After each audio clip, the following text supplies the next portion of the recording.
పసుపులేటి సురేష్ గారు అంటున్నా. పసుపులేటి సురేష్ గారు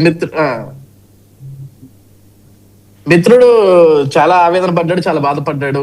రాష్ట్రంలో పలానా జరుగుతుంది ఇలా ఇలా ఇలా అని. సరే, ఇంత ఆవేదన ఇంత బాధపడేది వెళ్ళి జగన్మోహన్ రెడ్డి గారికి చెప్పండి. అయ్యా జగన్మోహన్ రెడ్డి గారు, మీరు ఒక శాసనసభ్యులు, ఎక్స్ సీఎం, మీరు ఈ రాష్ట్రంలో మీరే నేత, ఇక వేరే పార్టీ లేదు.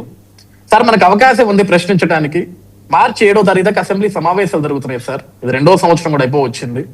పోయిన సంవత్సరం ఒకసారి వచ్చారు, సంతకం పెట్టారు. 2వ సంవత్సరం ఒకసారి వచ్చారు, సంతకం పెట్టారు, 11 నిమిషాలకు వెళ్ళిపోయారు. ఇది కరెక్ట్ కాదండి. మనం ప్రశ్నించాల్సిన అవసరం ఉంది, ప్రజల తరపున పోరాడాల్సిన అవసరం ఉంది.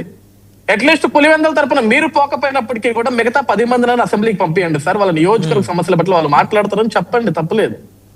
ఎందుకంటే సార్ వాళ్ళు అసెంబ్లీకి వెళ్లాల్సిన ఎమ్మెల్యేలు సార్. అవును, ఇంట్లో కూర్చొని ప్రెస్ మీట్లు పెట్టేదానికి కదా ఎమ్మెల్యేలుగా ఉంది. ఇక్కడ ఒకటి బ్రహ్మనాయుడు గారు, ఈ రోజు శాసన మండలి చూద్దాం సార్. మనం ఎంత అద్భుతంగా జరుగుతుంది శాసన మండలి.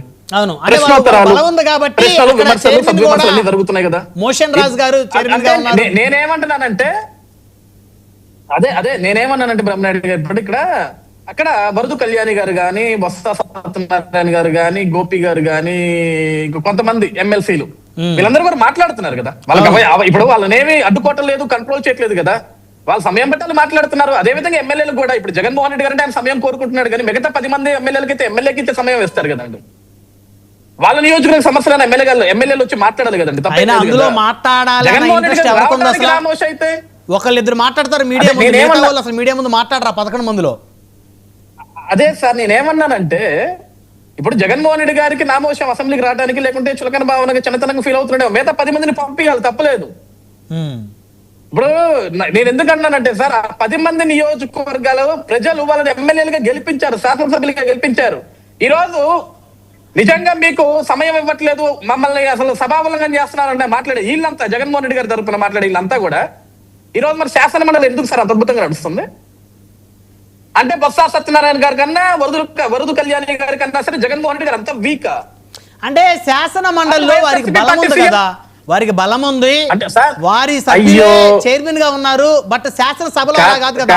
ఇప్పుడు ఒక్క నిమిషం, జగన్మోహన్ రెడ్డి గారు వచ్చారు, మాట్లాడబోతారు.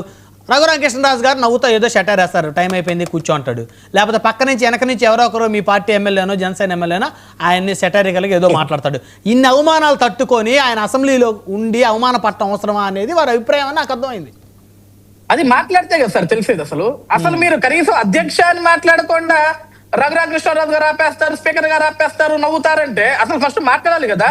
ఇప్పుడు నిజంగా జగన్మోహన్ రెడ్డి గారు అసెంబ్లీలో నించొని ప్రజా సమస్యల పట్ల ఆయన గొంతెత్తి గలాన్ని ఎత్తి మాట్లాడినప్పుడు నిజంగా ఆ సెటరికల్ కామెంట్ అంటే స్పీకర్ గారి నుంచి కానీ, డిప్యూటీ స్పీకర్ గారి నుంచి కానీ, లేకుంటే కూటమి తరపున ఎమ్మెల్యేల తరపు నుంచి కానీ, మంత్రుల తరపు నుంచి కానీ వస్తే అవమానపడేది ఎవరో తెలుసా సార్? జగన్మోహన్ రెడ్డి గారు కాదు, రాష్ట్ర ప్రజలందరి మధ్యలో కూటమి ప్రభుత్వం, కూటమి నాయకులు అవమానపడతారు.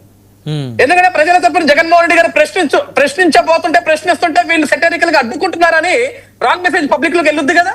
అవును, పబ్లిక్ లో జగన్మోహన్ రెడ్డి గారు హీరో అవుతారు కదా, ఒక సింపతి ఉంటుంది కదా.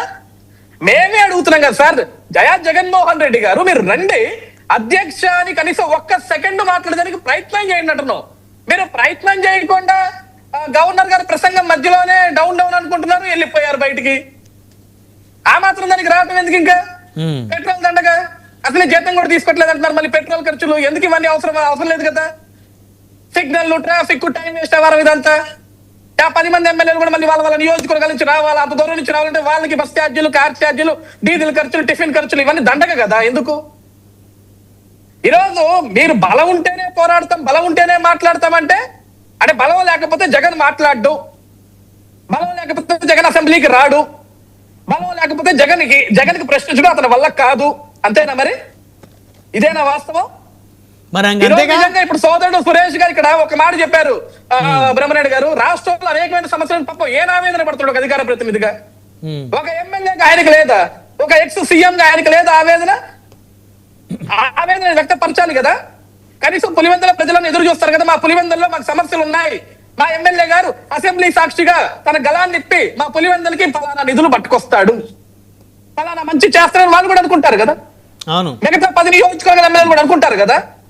ఏదో సంవత్సరానికి ఒకసారి అసెంబ్లీకి వచ్చా